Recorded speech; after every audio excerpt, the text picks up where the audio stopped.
that we've been working on with each one. And so perfect competition, we had free entry and exit. What else? With perfect competition. Large number of sellers, good. Similar products? Identical products, or close to identical products. Yeah, similar would probably fall into the monopolistic competition. So how we tweaked that a little bit with the last chapter was we allowed a differentiated product, which I would use the word similar, right? So homogeneous means they're basically identical. So it's a little stronger in terms of how the goods are separated. So now we're at the other end of the spectrum here with monopoly, and so we're going to have some barriers to entry. So we're going to kind of work on the barriers for starters on what could be in place that allows firms to have more market power, more market control. And so that's what monopoly is going to kick us off for. So I got a little video here to get us our juices flowing on market power. Welcome aboard. It's 2007, and we are more committed to your safety than ever. And that's why we'd like you to pay careful attention to this important safety information. First, please make sure that your seatbelt is securely fastened. Seatbelts can be purchased for $5. To fasten, insert the metal fitting into the buckle and tighten the buckle by pulling the loose end away from you. To release, purchase a release flap for $7. Now I know what you're thinking. We've never paid for seatbelts before. Once we've reached our cruising altitude, your flight attendant may or may not go down the aisle with snacks. If she chooses to, each passenger will be given a single peanut. Lavatories are located at the front and the rear of the airport. Please take a moment to look at your safety pamphlet. The charge for looking at this pamphlet is $3. The charge for looking at this pamphlet and putting it back quickly is $4. Should there be a rapid change in cabin pressure, oxygen masks will automatically drop from the compartment above your seat, free of charge. Place the mask over your nose and mouth. And to start the flow of oxygen, pay your flight attendant $75.63.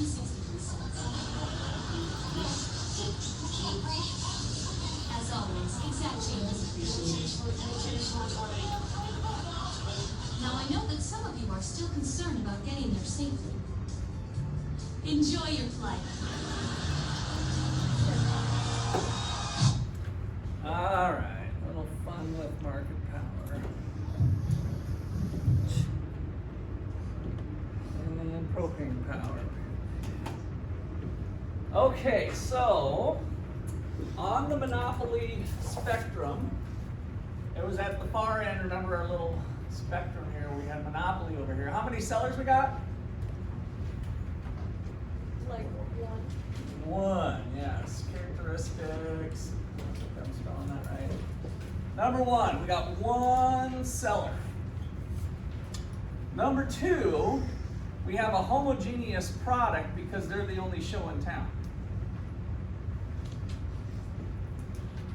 And then we're going to put in parentheses for the single product monopolist. In other words, they're just selling one good, not multiple goods or bundled goods. So that's similar to what we had with perfect competition, but here the reason is that there's only one show in town. So they're going to be selling the same product, right? All the products are the same. And then number three, we get our barriers to entry. So this firm is able to have control through, for some reason, firms are not able to enter the market. What are some of the things that give firms barriers that keeps competition out? What are some barriers to entry? Okay. Like price of the building. Price of a building. Okay, so there could be some high cost of entry.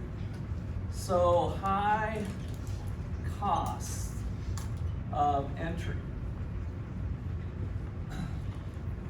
So maybe you need some really expensive machines, buildings, land, something like that. Imagine if you're gonna decide you're gonna make airplanes for a living. What do you need?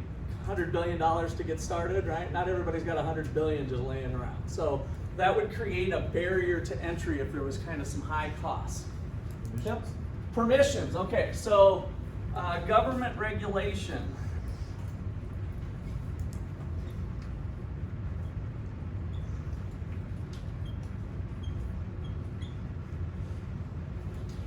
So we could have a limited number of sellers possibly, that the government only sanctions a certain amount. So limits on competition. In other words, the government says there can only be so many sellers.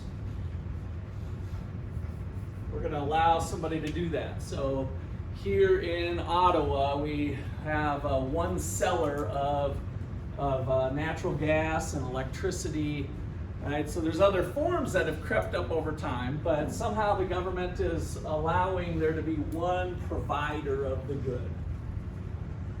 All right, so other things on regulations, there can be some, licensing and fees.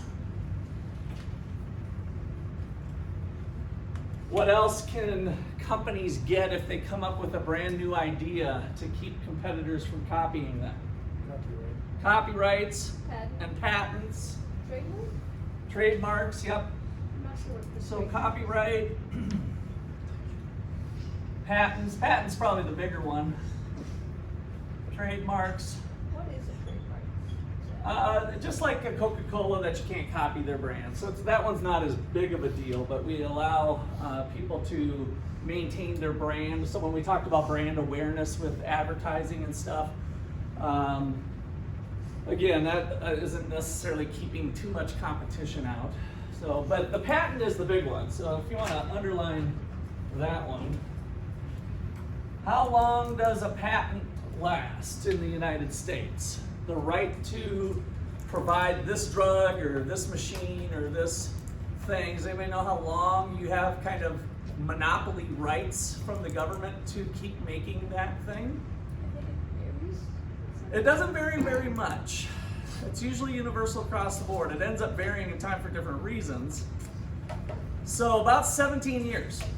So you go through the patent process and the government says, listen, we'll agree to enforce laws that if anybody copies the thing you're doing within this 17-year period, then you can sue them, right? So you've established a property right in the United States to sell that, let's say it's a drug, like Viagra is kind of a famous one. Did you guys know Viagra was a heart medication?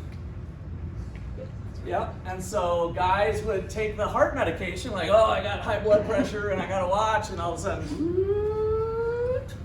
whoa, there's some side effects to this Viagra, right? I'm helping my heart, but it's also helping blood flow to other places. And so that was how Viagra got kind of rebranded, so to speak, after they did trials. Well, the point with that is that Viagra started their patent, and so after they found out the side effects and that they could make that there was a market for erectile dysfunction as well, they rebranded it, but they didn't get a new 17 years. So they had a shorter window because the 17-year ticker was starting by the time they figured that out. So, but that gives them time to recoup. Now, why would the government not be allowing competition? Why would they even give these patents out for drugs? I'm just using drugs as an example. There's lots of other things with machines and new inventions. Why would they not want competition? I thought that's what the United States was kind of built on here, with freedom, and especially competition we've learned is the secret sauce to having the market system function well. Competition is what we want. Why would the government even establish something like a patent? Daniel? The person who created it might not have as many resources as someone else, so if they don't have a right to be the sole creator of it, someone who can make it cheaper Okay, so yeah, that could be part of it. I'm not even sure it would be necessarily whether they have the resources on the front end, but does it take a lot of resources to come up with new inventions? Yeah. And so if you come up with the latest, greatest mousetrap, and somebody else, after you've sold millions, 6 months from now can copy your exact same mousetrap, then do you have much incentive to create mousetraps? No. So the incentive to design and develop new things, part of that rests on having the ability to recoup your investments, and it actually stimulates more research and development, because businesses know that, hey, I might do 100 things and have a research and development staff that is costing me millions per year. If they knew that if they hit if they hit the jackpot, 1 out of 100 trials of this all of a sudden hits the big one, but then somebody else can copy it, they're not going to do 100 trials anymore, right? The incentive has changed since they're not able to recoup all of their initial investment. Now there's disputes still with even patents on whether that's still good or not for the United States, but that's the idea of it, is to try to preserve it. I'm still in favor of it. I think if you talk to Dr. Jacobson, who talked on Friday, he'd be less on the patent trail, but nonetheless, that is the idea. Just that over time, companies have learned how to game the system a little bit, and so they can make little changes and get a new patent to it, and then also working with extensions or modifications. So they've kind of learned how to game the system a little bit on the cronyist side too, with the amount of, kind of speaking a little bit to Daniel's comment there, that big companies can put armies of attorneys to throw at it, and so it's really gotten kind of ugly from the story that I told, in terms of, you can recoup your investment after that. It kind of leads towards big business and big government, and probably some not so healthy things with actually ultimately keeping more competition out. Okay, so that's probably good for government. What else here? Can you think of anything? So high cost of entry, somehow the government getting involved in keeping competition out. Could legal fees getting in? Like, Could what? I mean, you mentioned the whole people getting patents and all that. Did you say legal fees? Yeah, in a sense, because you mentioned. Which would be kind of partly related to this, yeah. So this can get kind of tangled up, that there's high cost to enter because you need more legal fees. I just, at this wedding I was at over the weekend, I talked to an attorney for Pfizer. My brother-in-law does work with a company that uncovers data they were doing a big merger, and it was a $38 billion merger, and in order for them to allow the merger to take place between these two companies, obviously Pfizer being a super huge company, they had to provide the US government, the antitrust office, with mountains of kind of evidence that so that the government could try to determine if competition's being reduced by these two companies merging together. And so they spent, I didn't get a number from them, but probably, millions and millions of dollars to try to have that take place. And so I think that's kind of similar to possibly new firms coming in, that if it's a highly regulated industry, then there'd be, again, a mountain of cost to get in, so it kind of fall into this high cost of entry. But these two could be hard to disentangle.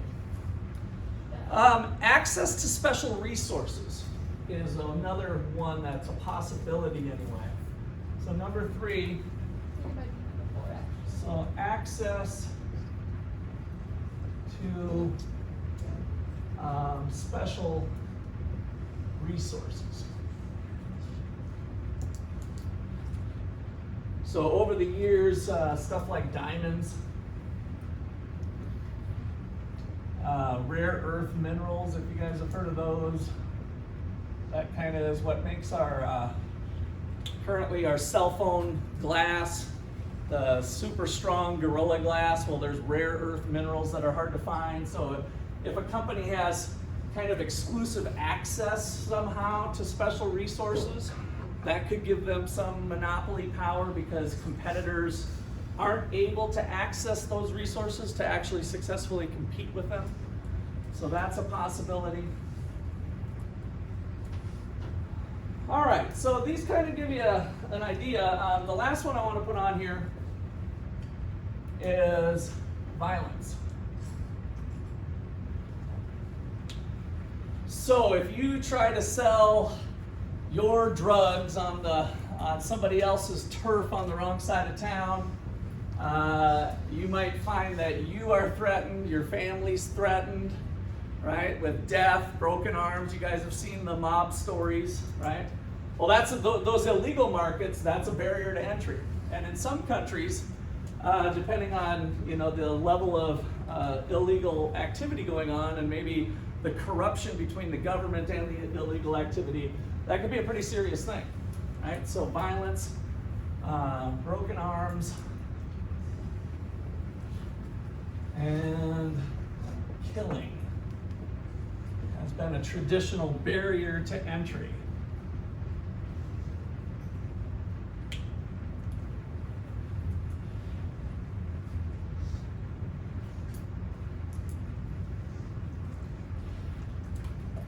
Is it safe to say another characteristic is companies will intentionally block the entry barrier? Or do you think that's wrong? Well, I mean, they would try, yeah. So even Adam Smith pretty much told in the Wealth of Nations in 1776, we should expect that companies are going to try to conspire with each other to keep competition out. And so that's why, in the United States, very early on, we started the antitrust laws to try to keep it so that companies can't do that together. So is that kind of what you're asking? Yeah. Yeah. So they would attempt to do that. And so how does it happen today? Mark Zuckerberg will go in front of Congress and say, well, Facebook is going to stand strong to protect the privacy of the people, and we're going to develop new security controls and this and that. And what that's doing is it's really raising a barrier to entry, right? Because a new company that wants to compete with Facebook can't afford the high costs of putting into place all the privacy controls and other things that might be needed to successfully compete with Facebook on this new playing field that has super high cost of developing the privacy controls and housing the data and security of the data and et cetera, right? So that's how those two can play together. And so businesses can kind of try to keep companies out that way. But he sells the data he has already. Well, that's a different story. Yeah. All right, so let's look at what this thing looks like here. So the monopoly graph. Monopoly graph.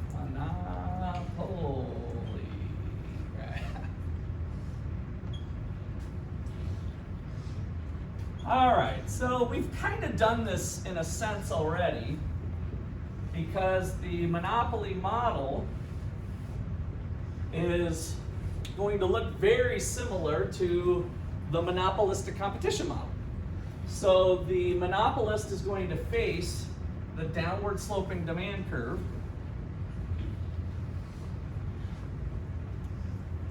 In monopolistic competition that we did last week, though, was the demand curve we drew relatively steep or flat for companies in monopolistic competition? Was it relatively flat or steep? Flat. Why was it flatter? What was driving shampoo companies and McDonald's and other places? What caused it to be flatter? Competition, right? So healthy amounts of competition, good. So the number of sellers was there. Here we're saying there is no competition, kind of by definition, right? We're saying there is only one seller. And so we'd expect the demand curve to have some slope to it, right? And I could have probably even drawn it a little bit steeper, but they're the only show in town, and so that's what gives them some pricing power. Now, the marginal revenue curve will lie below the demand curve. Remember the Russ econ hack here, take the midpoint between where the demand curve intersects the horizontal axis and draw the marginal revenue curve.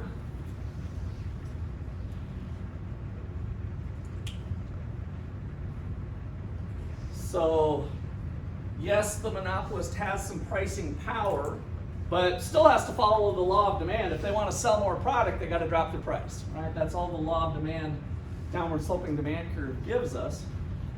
Even the monopolist cannot escape the law of increasing costs through the law of diminishing returns.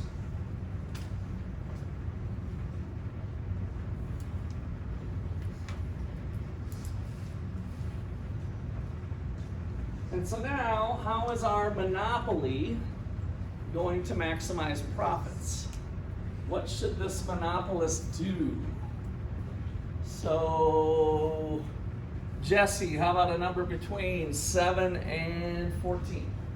13. 1, 2, 3, 4, 5, 6, 7, 8, 9, 10, 11, 12, 13. You're our lucky guy again. Give me your name again. Lake. Lake, right. Been meaning to ask you about the name Lake. If you're a family of fishermen or... My initials spell Lake. What? My initials spell Lake. Oh, your initials spell Lake. Okay, cool. All right, so how does this monopolist maximize profits, Lake? I think you had this one last week, didn't you? Yeah. Just the definition. Yeah, well, yep. How does a firm maximize profit? In this case, it's a monopoly that's selling one product with no competition. So it's by reducing the quantity where the revenue generated by the last unit provided is equal to the cost of the last unit. Yes, all right, so by, I think you said reducing, I just want to make sure it was producing, right? I think so. By making the quantity, if you don't say reducing, that's so, I think you had it last week, so that's why I didn't call it right away. So by producing the quantity where the revenue generated by the last unit is equal to the cost of the last unit. So there's Q star.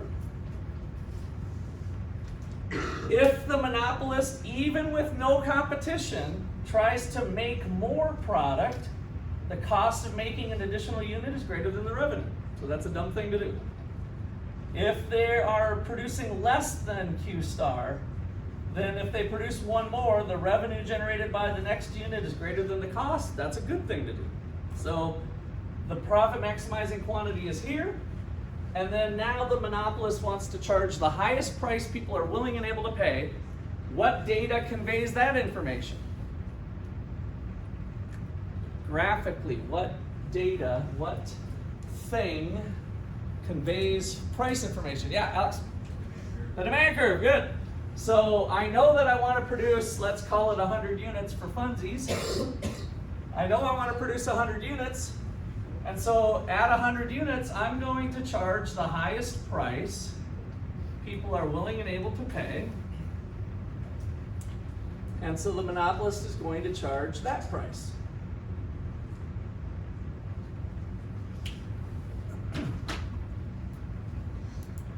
All right, now, a good monopolist should be making some money, right? There should be some profit. If they're the only show in town and they're at least selling something, then they should be able to do that. So the average total cost curve, let's just kind of draw down here, still has to go and bottom out at the marginal cost curve, remember, and then come up. So we got average total cost curve, let's say it looks like that. Why? You can put it anywhere you want, as long as it bottoms out.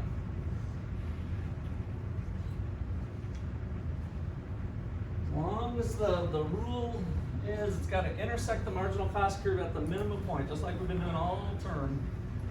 So the average total cost of producing 100 units, I go up to the average total cost curve. This should all be reviewed from last week, right?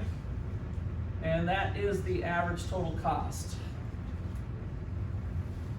So just to make up some numbers, let's say this is $30 and the average total cost is $20.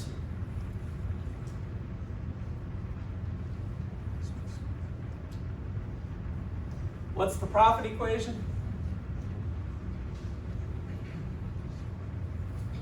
Total revenue minus total cost. What's the total revenue formula? Total cost times quantity. No, just total revenue. Price times quantity. Average total cost times quantity would get you back to total cost. So these are all the formulas you guys should have memorized by now.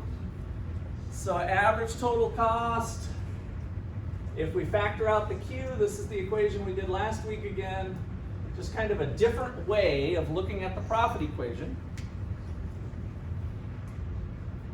How much are profits for our monopolist?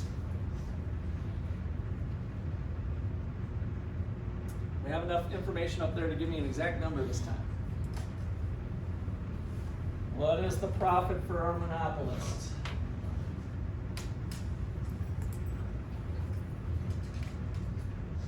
$10 is profit per unit. So now you 1,000, right? Yep. So Alex gave me it's Alex, right? Okay.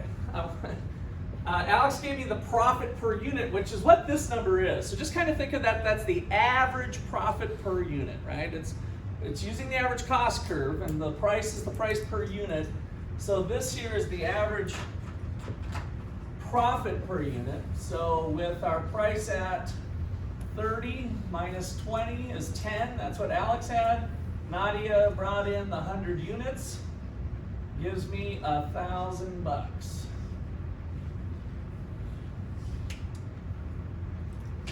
Graphically, it's this rectangle because 30 minus 20 is the height of this rectangle and the base is 100. So this little rectangle here represents economic profit.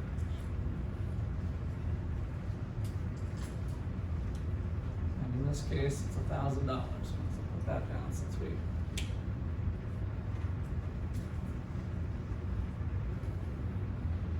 All right, so now the profit signal is going off. What signal is it giving? Enter, enter, enter, enter. But what happens when companies try to enter? Boop, boop, boop. I like to think of it as like flies coming to the light, right? So they're attracted to the light, the bugs are attracted to the light. But when they try to get to the light, they hit a pane of glass, the barriers to entry. Boop, boop, boop, boop, boop, boop. So there they are sitting on the outside like, oh, I wish I could be making as much money as this company is. It'd be so easy, I know I could do it better, right? But their barrier to entry, one of these things, is causing them to be able to compete with this. And so this is both the long run and short run for the monopolist. That we'd expect there to be economic profits, not only in the short run, but also in the long run. In the short run, we have profits, but they went away because of entry. So the entry was the mechanism that made the profits go away, and that's not in place anymore because of the barriers to entry. So, key point, barriers to entry. Barriers to entry means that we expect economic profit greater than 0 in the long run and short run.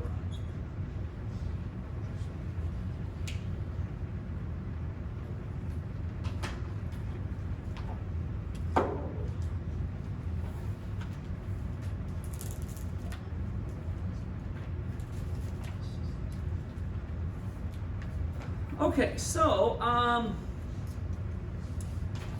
what are some real-world monopolies?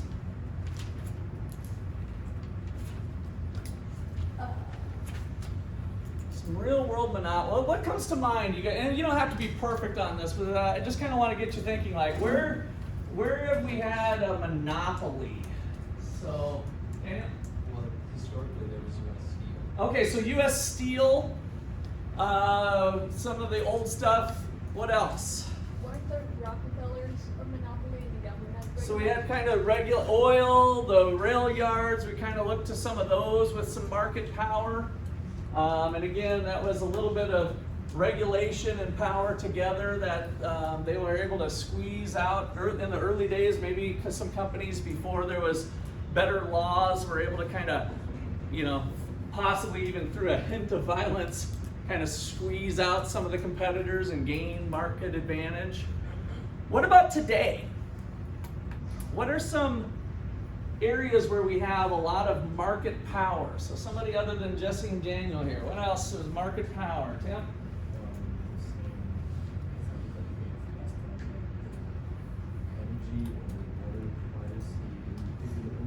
Oh, okay, the local monopolies, yeah. So the one I gave earlier today. So the utility companies here in Ottawa. Okay, good. What else? Who else has some market power? It doesn't have to be monopoly, just market power to where there's maybe some barriers to entry, but there seems to be a dominant company. One company that really dominates things. Anthony? Tesla. If we define the good as electric car, Tesla was probably getting close to having a lot of market power 5 years ago, maybe even more. But now that we're out there, are they starting to face some competition? Yeah, so their market share is starting to go down, but I'll tell you what, in California, I saw lots of Teslas all over, right? So there's still a decent market share with Tesla. So that's good in terms of market power. What else? Some other companies that there seems to be just... Yeah, Facebook, right? So Facebook's a good one with a lot of market power. Now, are there competitors? Yes. Are old people mostly on Facebook now and young people went to other things, right, to get away from their parents? Yes, right? But still, a large market share. Facebook would be good. What else? Yeah. Apple definitely has some large market share, right? So definitely a larger market share. How much market power do they have? Can they really price their product at whatever they want? That with competitors. But yes, definitely a large market share. How about search engines? Google, right? So other ones have tried to come along. Microsoft has done their best over the last, probably 20 years now to try to come up with something. Bing and Edge now, and so they just can't quite seem to break through and have the same market share or compete on any decent grounds with Google for search engines. So anything else? Jesse? I was going to say that Google does have the edge in most computers. Come pre-downloaded Google or Google Chrome. Yeah, so Microsoft has ran into some problems with trying to keep competitors out. When the Microsoft product came out, it would be preloaded free with that search engine and somewhat locked down. And so there was some lawsuits over time from Apple and other places to try to get that cleaned up. Did you have one, CJ? Walmart, yeah. So Walmart's got some market share in terms of kind of dominating the retail market. Daniel? Boeing, yeah. So Boeing and Airbus are kind of the big airplane makers as far as jumbo airplanes, and Boeing's kind of ran into a mess with bolts flying off, and they've got some things to try to figure out, but certainly some high cost entry with the airplane industry. All right, so why do we care if there's only one seller? We're thinking that here, if we look at analyzing the monopoly, so let's kind of put long run conclusions from monopoly. Number one, we have economic profit greater than zero.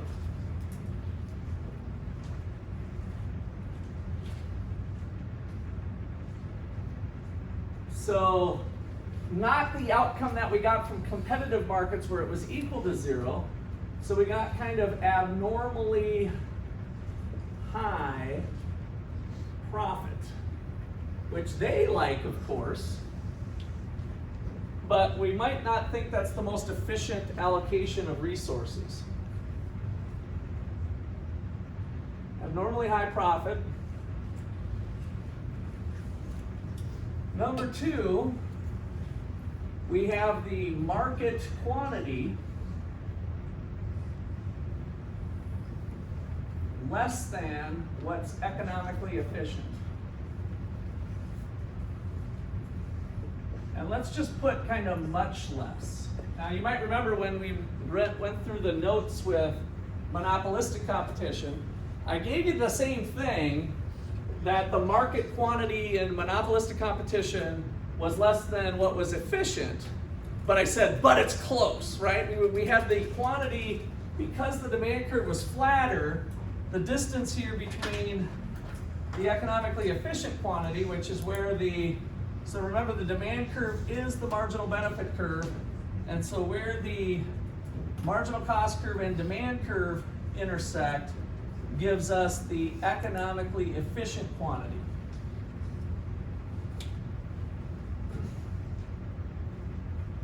So there's a bit of a waste of resources.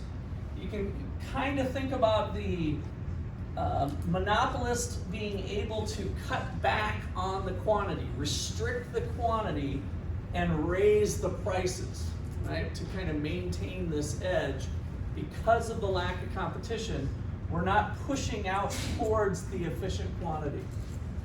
So with this one, we get inefficient production without entry to bring us closer to what is efficient.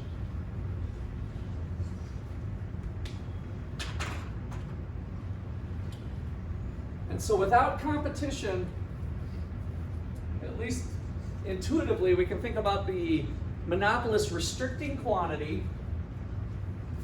So monopolist restricts quantity and increases price.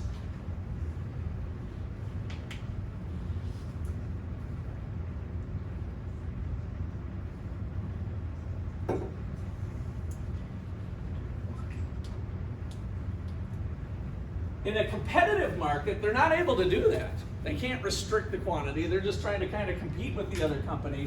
They're not able to pull back and kind of slowly introduce the quantity the way they can with some market power.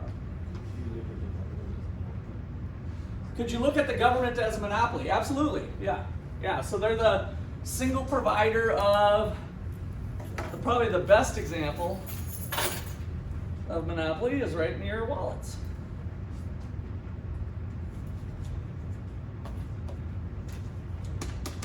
They are the single provider of money, and better yet, they can make laws. They do have laws. Not that they can make laws. There are laws on the books that you can't make money to compete with the government. It's illegal to compete with the government on the production and maintenance of money. So yeah, probably the purest form of monopoly that we have is with the money supply.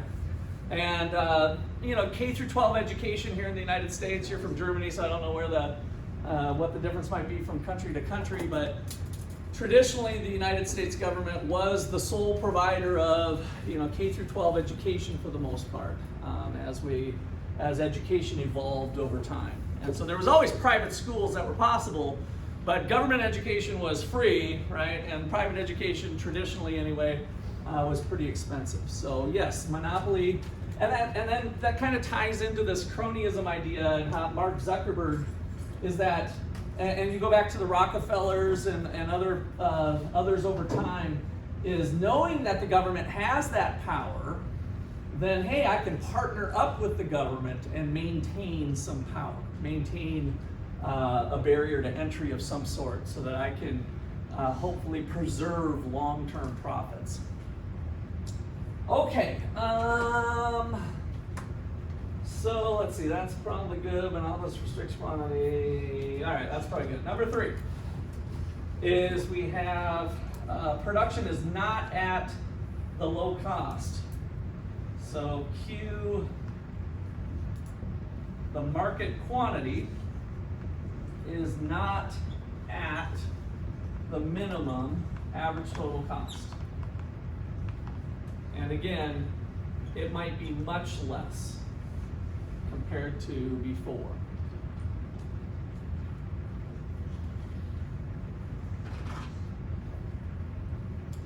So the minimum of the average total cost is where the marginal cost and average total cost intersect.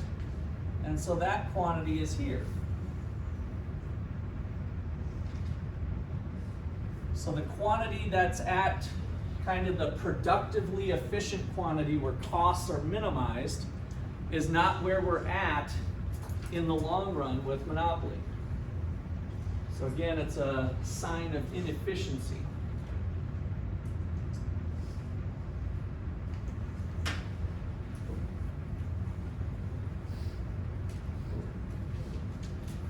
Okay, questions or comments there? Yeah. So, if there's a monopoly in a certain business, like selling items, let's say, since they are a monopoly, could they in theory make worse products for cheaper, but charge more for them with no consequence? Yeah. I mean, they certainly. I've got a good picture that I'll, especially since you brought up government, or not you maybe specifically, but let me make sure I can find this really quick. It's pretty awesome. So I'm thinking even if the government implements standards, I think that if you show. Oh yeah, government cheese. That's another fun one. There's government cheese, like the Missouri cheesecake. Yes. Government cheese, kind of. There it is, the evolution of the lotto. There we go. I love this picture. All right, we'll do this one later. I just wanted to key it up here. Let me work through a couple more things, and then we'll do that. So yes, the answer is without the incentive to kind of innovate. When you have that market power, nobody's pushing you, right? What's pushing companies to reinvent themselves, to make sure they're giving the best product and the best maybe customer service, is that they have a competitor that's going to take their business away if they're not doing that, right? So it keeps them on edge and kind of keeps them honest, so to speak. Whereas if they don't have that pressure from competitive forces, then they might not do that. Now we also turn to the government sometimes to, well, let's have, and we're going to get there. We won't get there today probably, but on using the government to try to keep them in line if they're the only show in town, and try to protect the consumer through other means. But it's not quite the same as just allowing competition. That doesn't cost the taxpayers any money, right? If we just kind of let competition do its thing, we can get some pretty good results and have gotten good results over time. Tim? Are there even perfect monopolies in the market? Like besides the government? No, I'm glad that's so. In fact, Tim, let me just kind of play with that. So remember, let's put a key point here. Let's say pure monopolies don't really exist.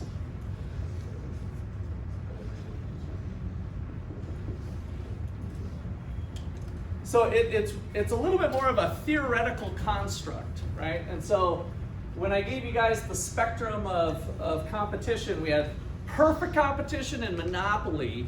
And so kind of defining those things is what I call the bookends.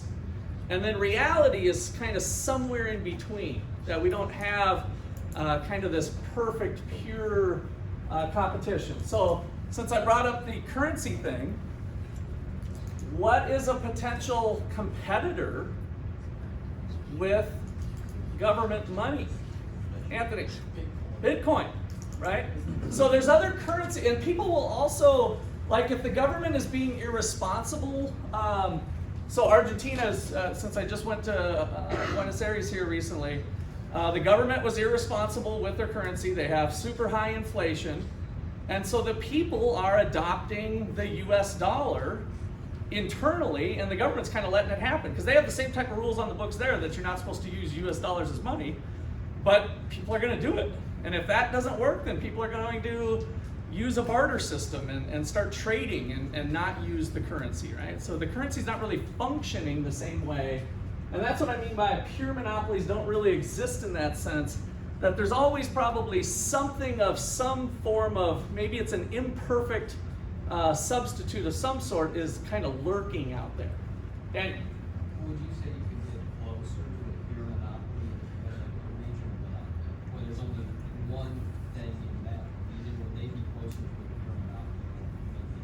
Yeah, and that's why I want to think about it kind of being a spectrum, is that, yeah, we can get kind of closer and closer, but actually having like a, you know, a textbook, you know, pure monopoly probably isn't really true, that they're going to find some things. But yeah, if something's more, were you saying that it just covers more territory so they have more power over a region?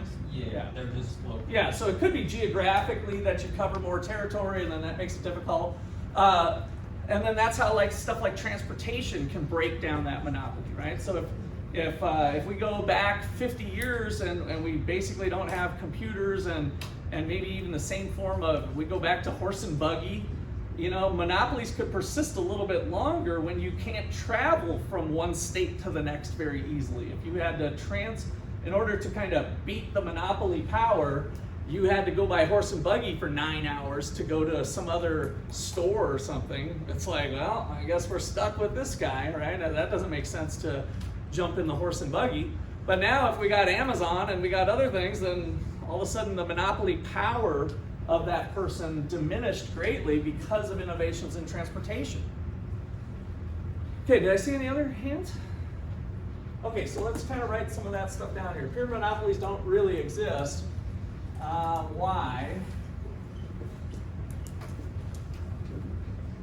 There is always some kind of substitute. Maybe not very good.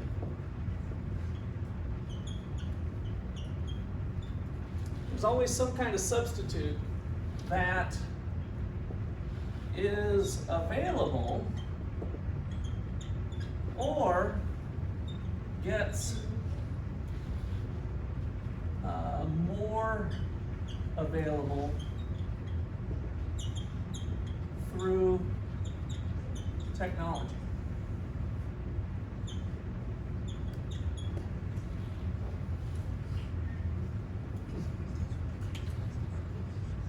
When I was your guys' age, the cable company had a basic monopoly. If you wanted to watch ESPN and other things, you had to buy a cable package. That was the only way you were going to get that type of content into your home. No other source was out there, right?